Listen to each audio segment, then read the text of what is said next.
The polling framework is quite powerful, and I think of two stories. One is sort of a past story, and one is actually a present story. So I'll start with the past story. And the past story is really about perseverance. And we go back to the time in my college life where I entered university and really was dead set on being both a music major and also a finance major. And at the time, when I entered the counselor's office and said, I'd like to be a dual degree student here, I was told there's just no way you can logistically and physically make that happen. None of the credits in your music degree would overlap with your business degree. You just can't do it.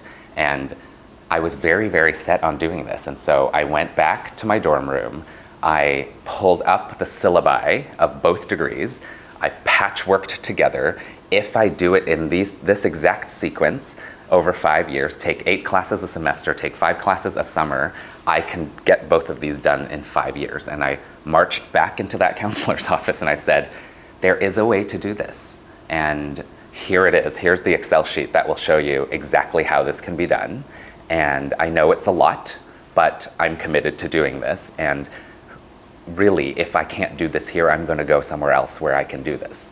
And in the end, they really allowed me to sort of craft my own almost academic program where I could fluidly move between the two faculties. And I sort of think of that as when you get a no in the first instance, maybe it's a not yet, or I'm not quite sure how you can do this. And it really behooves you to go back to say, okay, what exactly were the resistances and what exactly do I have to show in order to change the person's mind who holds the key to me being able to do this or not.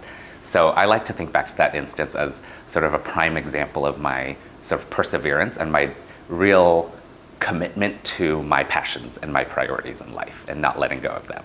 My polling story of the present is really about giving back to others, and I think I'm in a sort of rather transitionary stage of my career where I'm not yet, experienced and old enough to serve on boards, but yet I have more to give than, doing labor volunteering. And so what I'm thinking about in my life now is what is the most valuable way for me to pay it forward?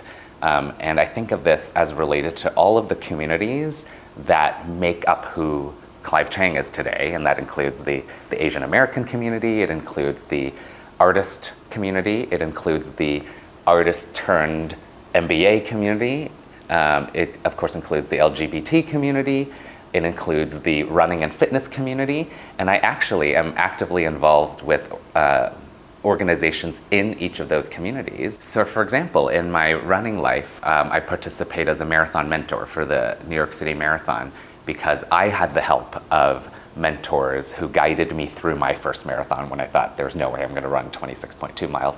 And here I am, 14, 15 marathons later, and paying that forward. Similarly, I get a lot of unsolicited emails from non-traditional students who are interested in their MBA.